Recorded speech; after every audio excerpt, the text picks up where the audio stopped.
Happy automation!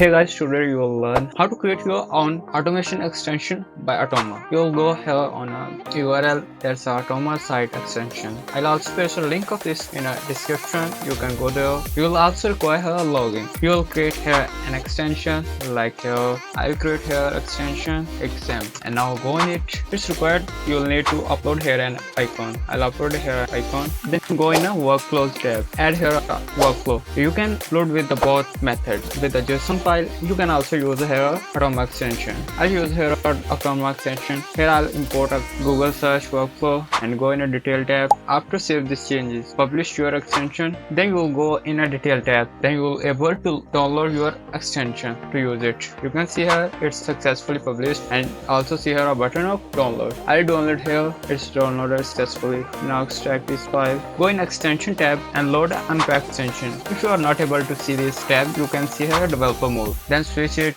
and load here unpack extension. Go there and compress file and now select this folder and it is successfully loaded. You can also pin your extension at top. You can see here your workflow. I hope you understand how you can make your own automation extension for your workflow. You can also give your colleague to use it. If it's really helpful to you, then thumb up this video